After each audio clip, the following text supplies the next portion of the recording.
Boa noite. Então, meus irmãos, estamos aqui em mais um trabalho dentro da nossa amada doutrina espírita e, como é de praxe, iniciamos com a nossa prece de abertura, convidando a todos para que elevem seu pensamento a Deus, a Jesus, fechem os olhos. Por alguns momentos vamos nos esquecer o mundo lá fora, vamos nos desconectar dos acontecimentos da vida material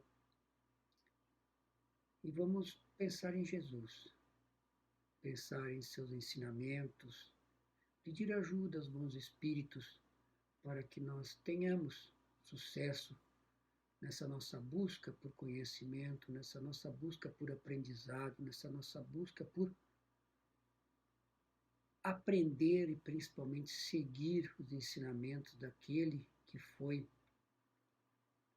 e que é o nosso grande mestre, que foi o maior espírito já encarnado sobre a Terra, o maior espírito que já esteve aqui e que continua conosco, que está desde o princípio dos tempos. Então, que nós possamos buscar esse aprendizado, nós possamos trazer, absorver, interiorizar esses ensinamentos para que nós tenhamos a capacidade de usá-los em nosso cotidiano. Que assim seja. Muito bem. O tema de hoje é o Evangelho segundo o Espiritismo, capítulo 25, Buscai e achareis. E nós convidamos a todos agora para que imaginemos Jesus. Vamos tentar imaginar Jesus em Betânia do Além Jordão. Jesus está caminhando, um olhar fixo no horizonte, está circunspecto, está sério. Hoje é o dia seguinte do seu batismo, o seu batismo por João, o Batista. João o avista novamente, ele está próximo do local onde ele foi batizado no dia anterior. João o avista e fala para dois de seus discípulos, no caso, discípulos de João: Eis o Cordeiro de Deus. Os dois ficam maravilhados. Um desses dois era André, irmão de Simão Pedro, que logo em seguida seria discípulo, se tornaria discípulo de Jesus. Esses dois discípulos, certamente impressionados com a presença do prometido, do Espírito que veio resgatar a todos das trevas, do grande Messias, era isso que João estava querendo dizer com eis o Cordeiro de Deus. Eles, certamente impressionados com o que João lhes dissera, começam a seguir Jesus. Jesus, o percebendo, se volta e pergunta aos dois: que buscais? Que buscais? Vejamos, Jesus não perguntou o que querem de mim, eu posso ajudar, por que estão me seguindo. Não. Ele perguntou: que buscais? É uma pergunta com significado profundo. Um significado que pode resumir talvez o ensinamento principal do nosso trabalho de hoje. Então nós nos perguntamos, o que nós buscamos quando tentamos seguir Jesus? O que nós buscamos? Na resposta a essa pergunta estará contida a definição de onde nós estamos e qual a direção que estamos seguindo na nossa trajetória individual, particular para a angelitude, no nosso trafegar dentro do processo de aperfeiçoamento. Ao que buscamos está intimamente ligado, conectado. Quem nós seguimos? É realmente Jesus? Humberto de Campos, através de Chico Xavier, no livro Boa Nova, nos conta que Jesus, acompanhado de Simão Pedro e de André, eles recém tinham sido convocados, recém tinha ocorrido aquela passagem na beira do lago, onde eles são convocados por Jesus ao apostolado. E há um grupo de curiosos que assistiu aquele evento, acaba acompanhando os três, acaba acompanhando Jesus, André e Pedro, os irmãos Pedro e André. Então um grupo de curiosos começa a segui-los. E Jesus se encaminha para o centro de Cafarnaum, no centro no qual se erguia a intendência de Antipas, a coletoria, entrou calmamente na coletoria e, avistando um funcionário culto, era um conhecido publicano da cidade, ele perguntou: "Que fazes tu, Levi?" O interpelado, Levi, fixou ele com surpresa. Mas Jesus, né, seduzido pelo suave magnetismo do seu olhar, ele respondeu logo: "Olha, eu recolho os impostos do povo, que são impostos que são devidos a Herodes." Aí Jesus lhe diz: "Queres vir comigo para recolher os bens do céu?" Claro que Jesus perguntou ao mesmo tempo, né, coisa que é difícil a gente fazer, com firmeza e com doçura. Levi, que seria mais tarde o apóstolo Mateus, eu não conseguia definir o que ele estava sentindo, as emoções que ele estava sentindo com aquele contato. Mas ele atendeu comovido, e disse: "Senhor, estou pronto." E Jesus disse: "Então vamos." E abraçou e se foram. Vamos transportar a situação para o dia de hoje. A gente está no nosso local de trabalho, um pregador entra do nada, como a gente diz, né? Entrou do nada. Quando acontece alguma coisa inusitada, né? E nos convida a largar tudo. Largar tudo e segui-lo. Esse pregador quer que a gente siga ele. Mesmo que fosse Jesus, nós nos deixaríamos seduzir pelo seu magnetismo? Nós abandonaríamos tudo e o seguiríamos prontamente? Provavelmente não.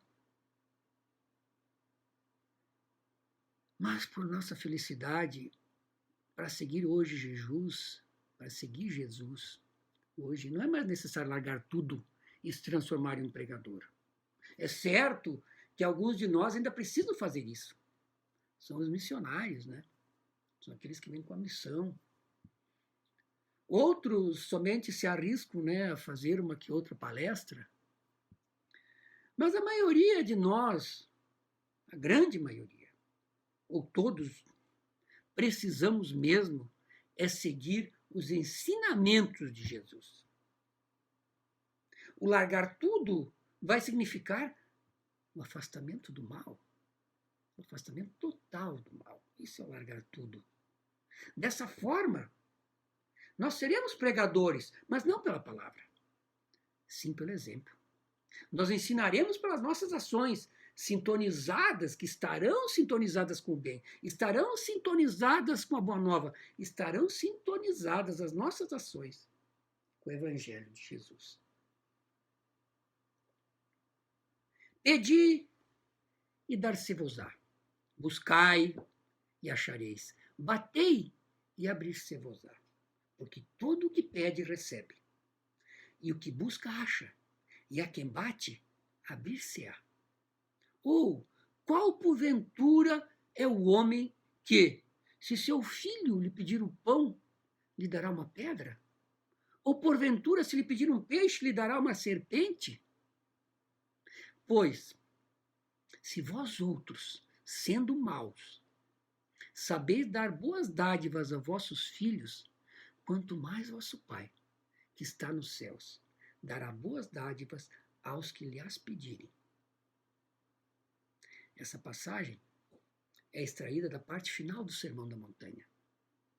É aquela parte onde Jesus faz as advertências para a humanidade.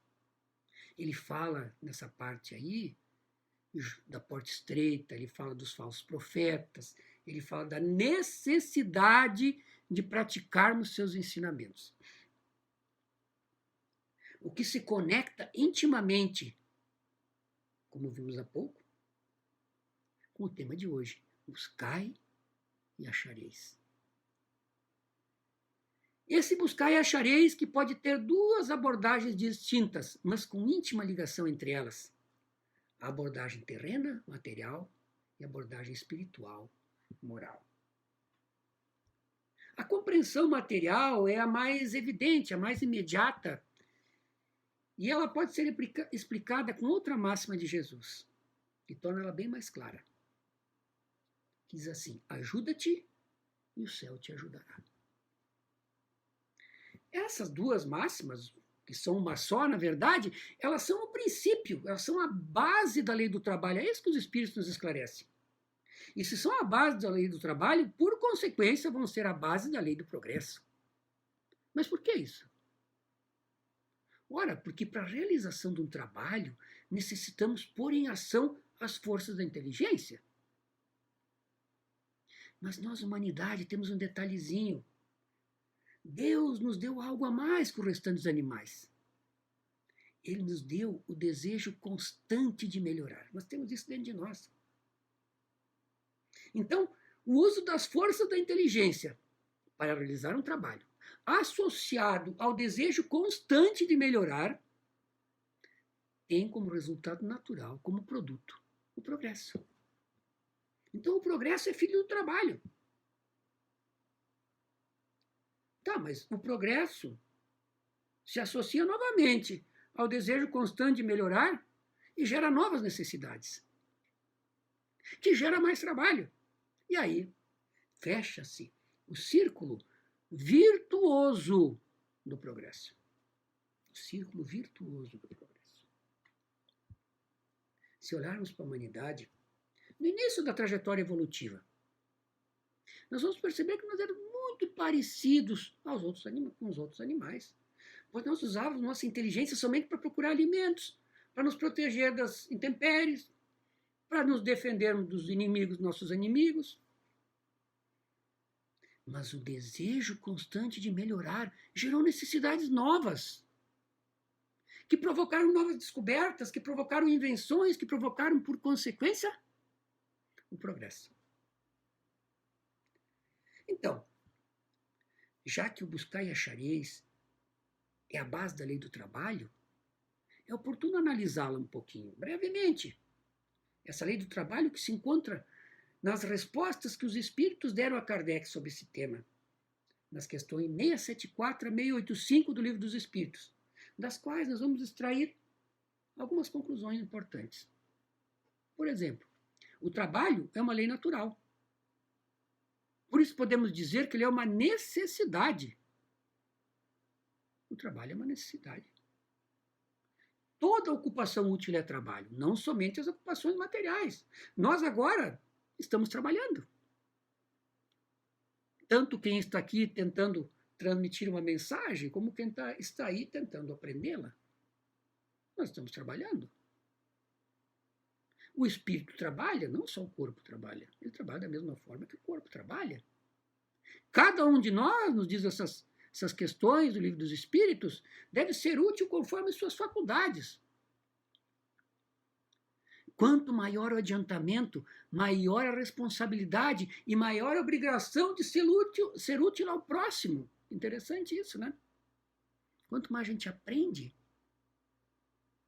mais a gente fica com o compromisso de ser útil ao próximo.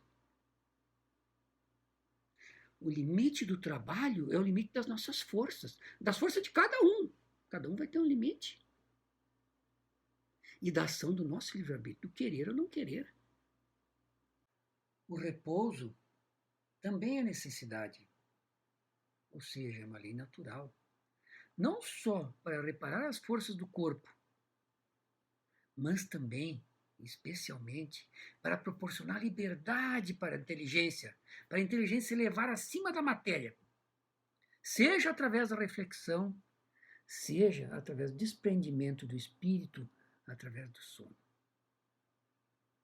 Outra questão é que o forte, o capaz, deve trabalhar pelo fraco ou incapaz. Na falta da família, a sociedade deve assumir essa responsabilidade. É a lei da caridade.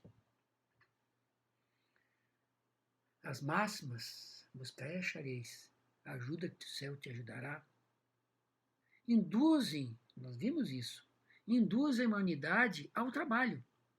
Mas, conforme falamos antes, o trabalho associado ao desejo constante de melhorar gera um filho notável, o progresso. Então, também é oportuno, nesse momento, falarmos brevemente sobre a lei do progresso, que se encontra nas questões 776 a 802 do Livro dos Espíritos. E lá consta o seguinte, por exemplo, a humanidade deve progredir sem cessar, continuamente. A humanidade progride naturalmente, o progresso também é uma lei natural. Mas nem todos progridem ao mesmo tempo. Então, pelo contato social, os mais avançados devem ajudar os mais atrasados. De novo, a caridade entrando em ação. Quando nós falamos do progresso dessa forma, dá a impressão que nós estamos falando só do progresso intelectual. Mas e o progresso moral, que é o mais importante? Segue as mesmas regras, pois o progresso moral é consequência do intelectual, que o precede. Ou seja, o intelectual conduz ao moral. Como assim? Quando a gente desenvolve a inteligência, a gente provoca o desenvolvimento do livre-arbítrio, a nossa capacidade de escolher.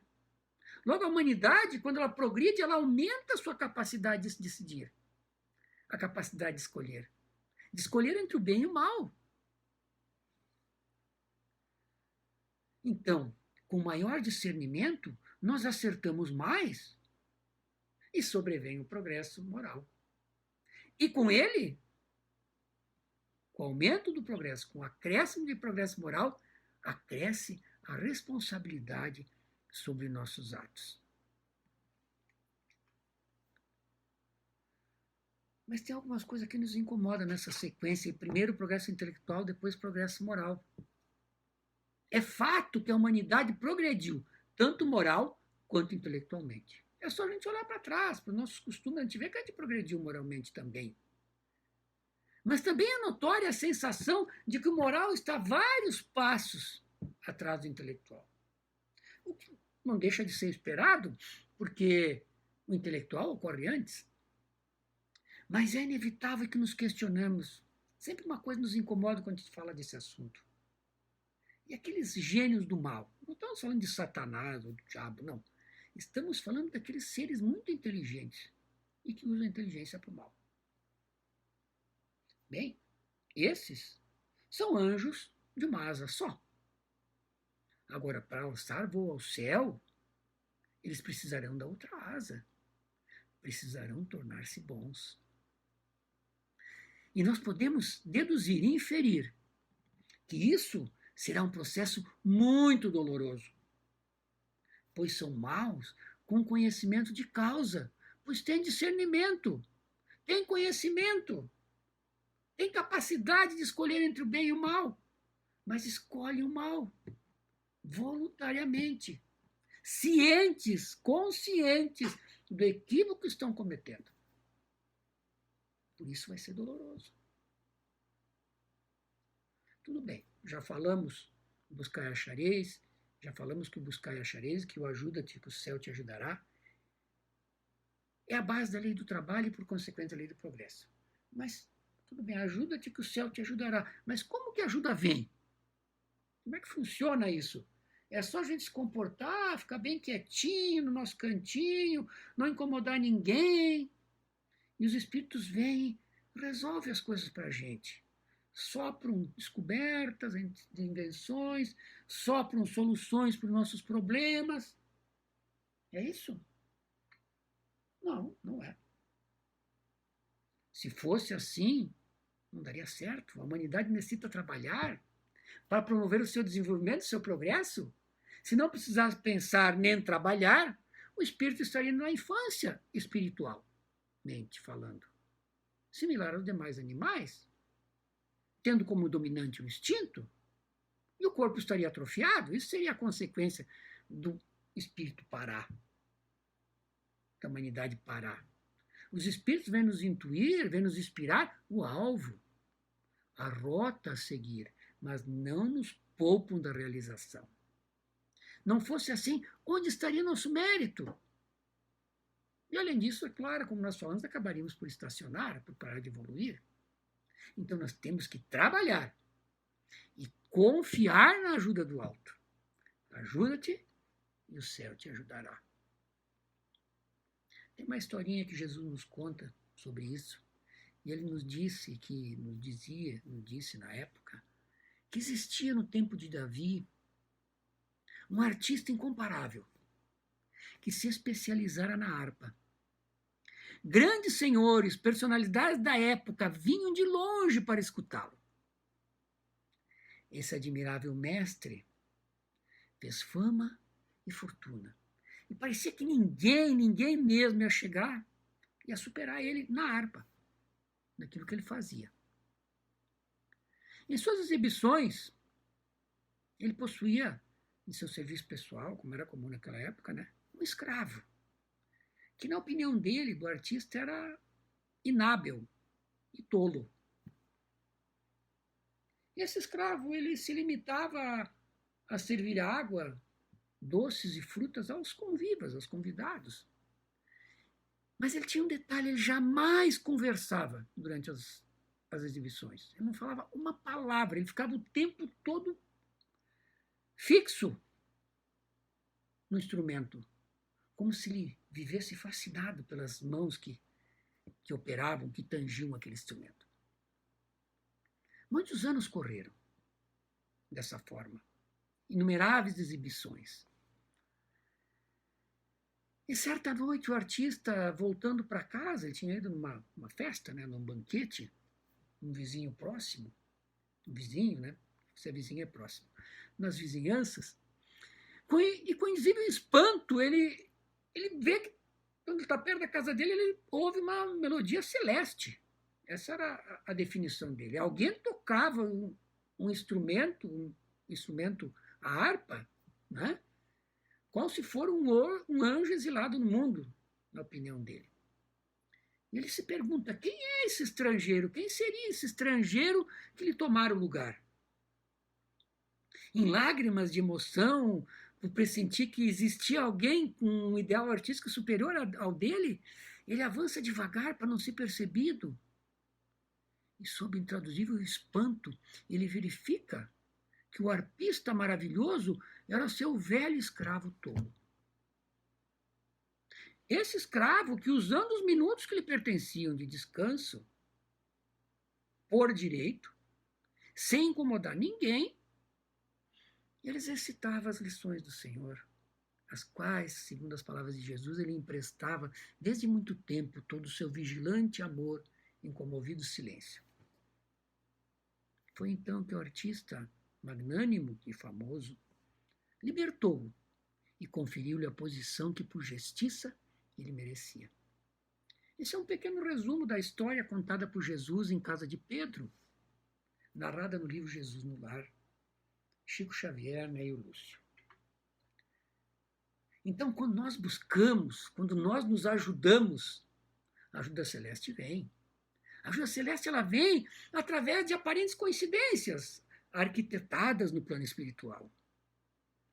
A ajuda celeste vem através da inspiração.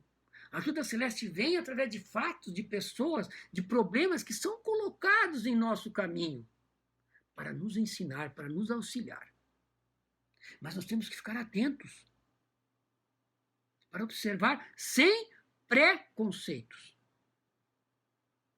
Porque grande parte das vezes, aquilo que a gente enxerga como problema, como mal, é o bem vestido de problema. Voltando àquele evangelho no lar de Jesus, na casa de Pedro, após contar a história do escravo, Jesus encerra o trabalho daquela noite da seguinte forma: a aquisição de qualidades nobres é a glória infalível do esforço. Todo homem e toda mulher que usarem as horas de que dispõe na harpa da vida, correspondendo à sabedoria e à beleza com que nosso Pai se manifesta em todos os quadros do mundo, depressa, quem fizer isso, depressa lhe absorverão a grandeza e as sublimidades, convertendo-se em representantes do céu para seus irmãos em humanidade. A aquisição de qualidades nobres é a glória infalível do esforço.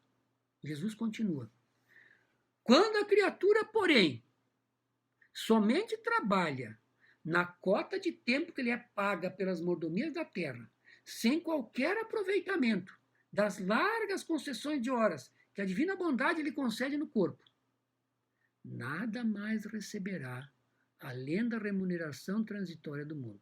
Vamos repetir esse parágrafo.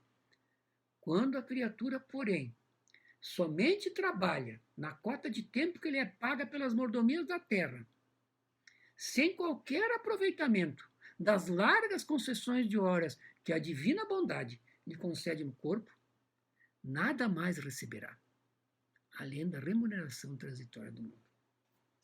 Então, esse genial epílogo, além de trazer uma nova dimensão, uma ampliação para aquilo que nós entendemos como buscar, como ajudar-se, como fazer a nossa parte. Então, fazer a nossa parte é muito mais do que fazer o trabalho remunerado do mundo. É muito mais do que isso. Além de fazer isso, Jesus nos introduz a segunda parte do nosso trabalho de hoje, que é o aspecto moral e espiritual do buscar e achareis. Pois até aqui nós tratamos mais fortemente do aspecto terreno, do aspecto material. E o verdadeiro objetivo, a aquisição de qualidades nobres, é a glória infalível do esforço. O verdadeiro objetivo, o objetivo final do buscai e achareis, é o progresso moral, é a purificação do espírito. Mas aí Jesus arma uma maior confusão.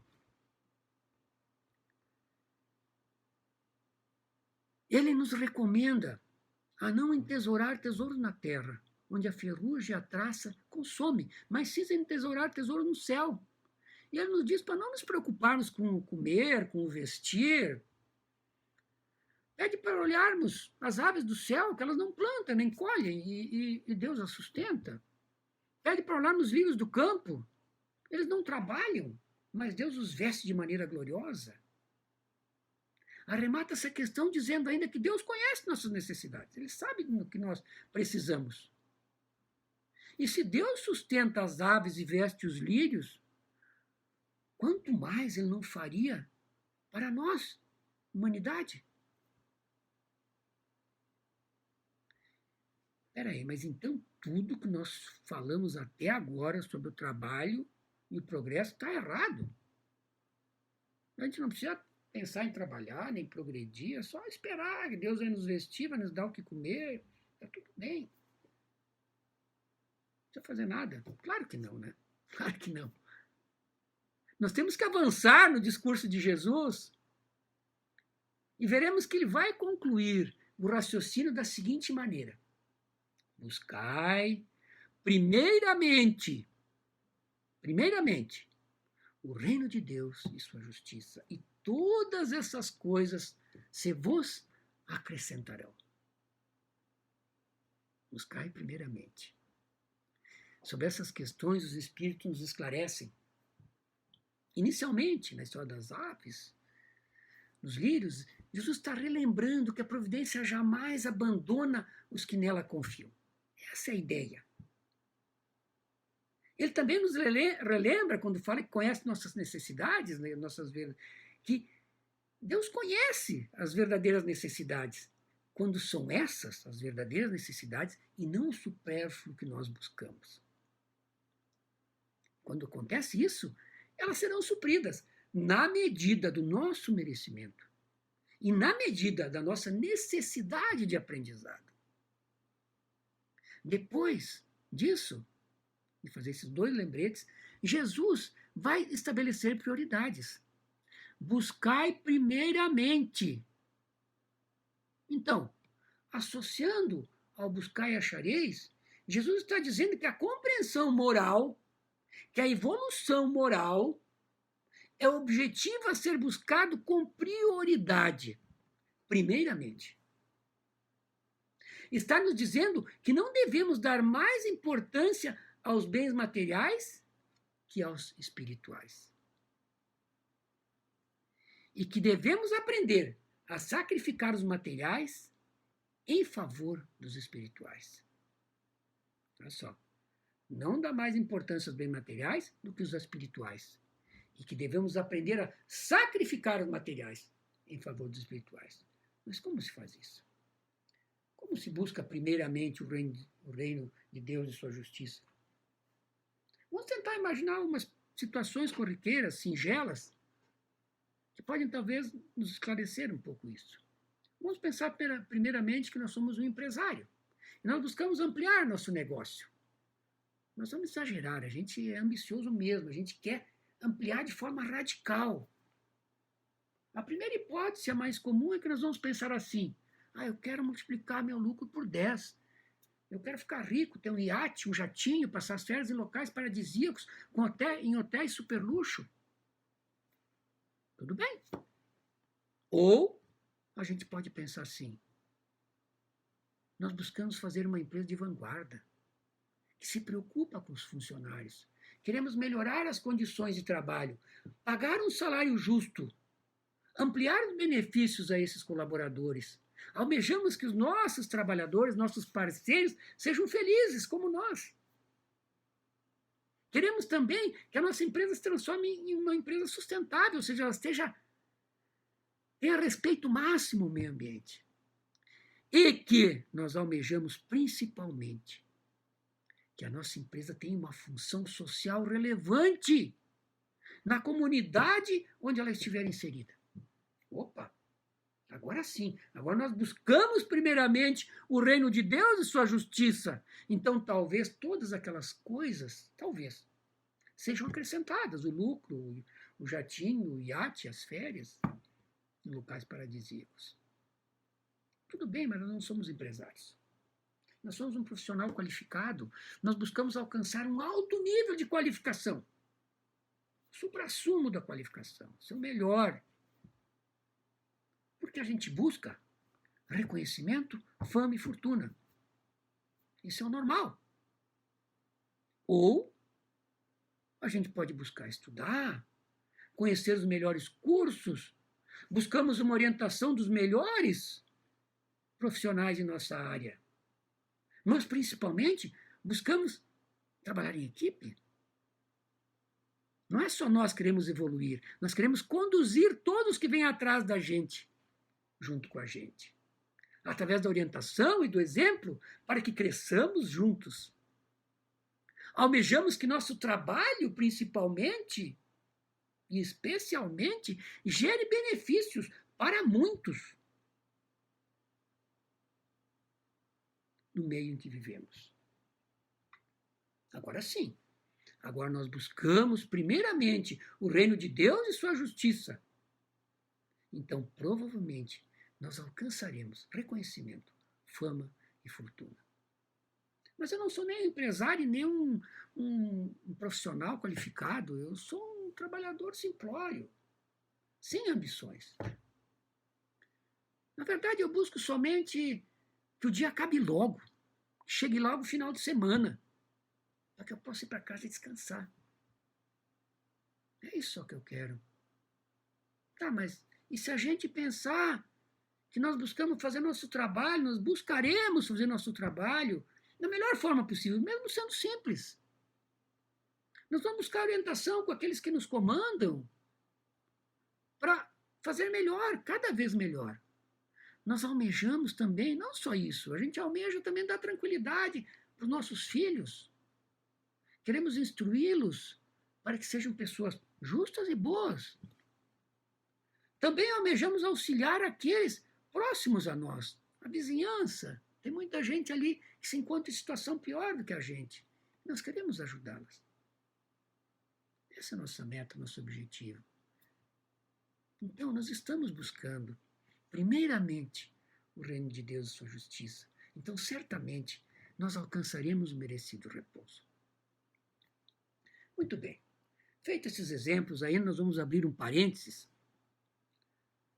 um extra, né, como tem nos filmes, né, os extras, dentro da compreensão moral. Vale a pena nós mencionarmos a mensagem que Jesus deixou para seus discípulos, quando estava os enviando para divulgar a Boa Nova. Ou seja, isso vai contemplar todos aqueles que buscam, nos dias de hoje, a divulgação do seu Evangelho. Nessa estamos nós incluídos, os adeptos do Espiritismo. Ele recomendou a esses que fossem divulgar sua Boa Nova que não levassem ouro, nem dinheiro, nem alforje, nem 2 túnicas, porque o trabalhador é digno do seu alimento. Isso é parecido com a história das aves, dos lírios, né? Ele orientou também para que procurasse quem fosse digno em cada lugar e ficasse com eles enquanto estivesse lá, ou seja, se hospedasse na casa dessas pessoas. Orientou também, se em algum lugar ninguém quisesse recebê-lo, simplesmente fosse embora. Mas antes de sair, sacudisse o pó de seus pés. É claro, essa questão de ir sem nada tem muito a ver com o costume da época.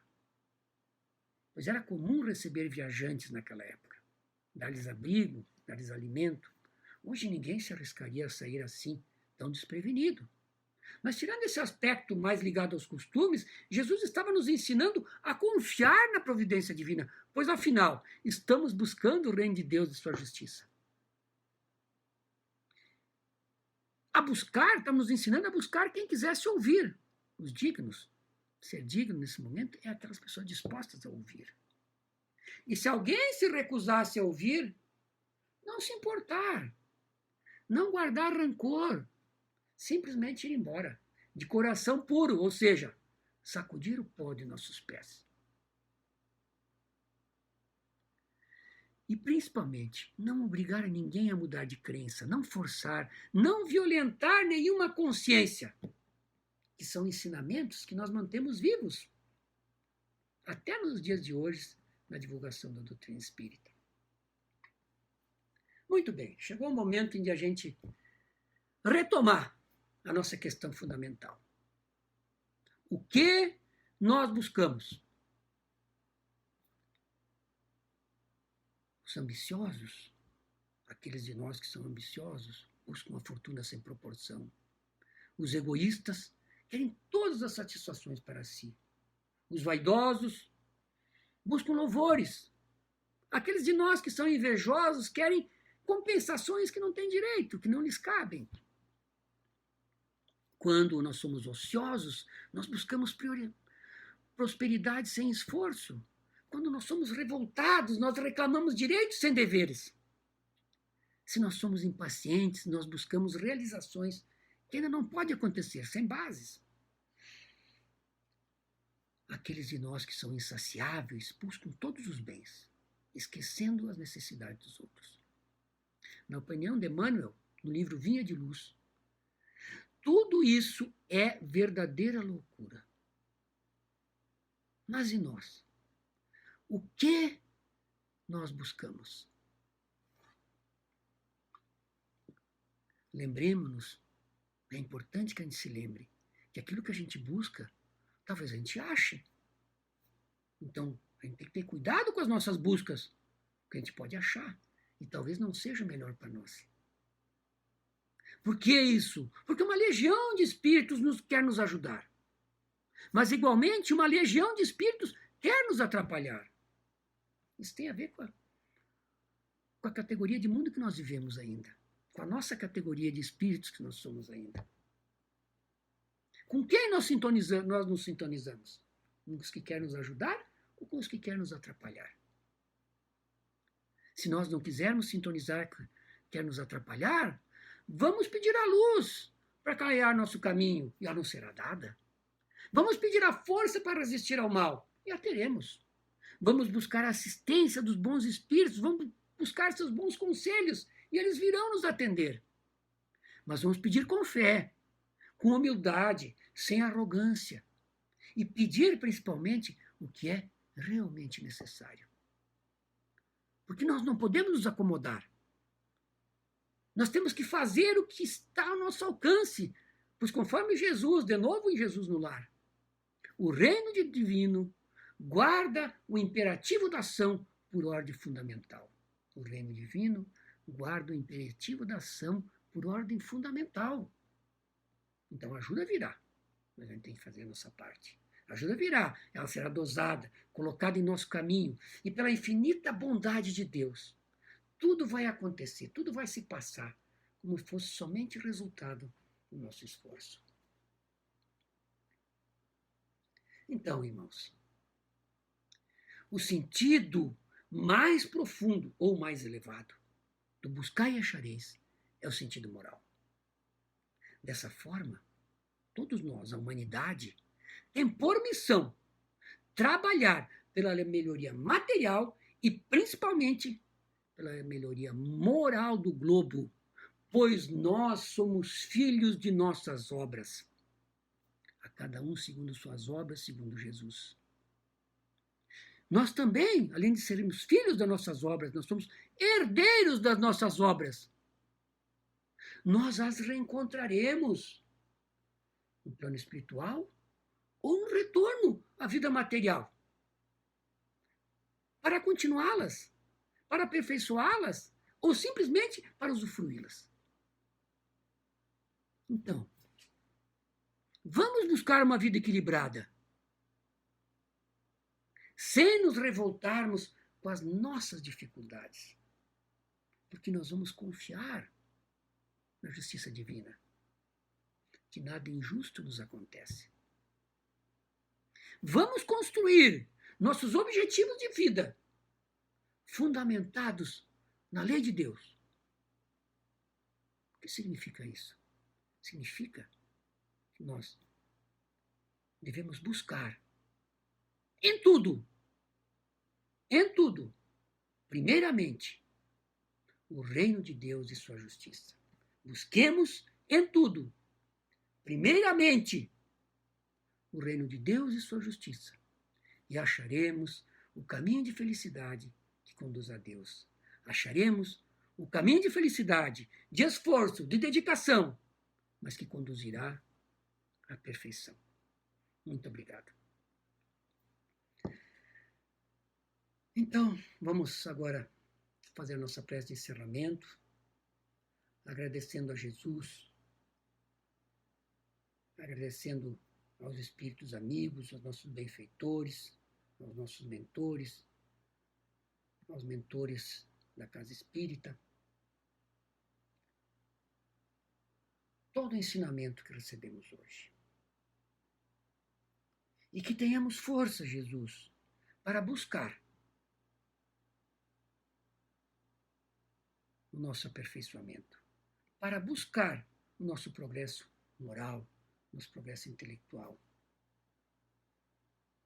para buscar, primeiramente, o reino de Deus e sua justiça, para que saibamos priorizar os bens espirituais acima dos materiais, para que saibamos, dessa forma, construir tudo que nós construirmos, pensando em todos que nos cercam, pensando no bem-estar da comunidade onde estamos inseridos.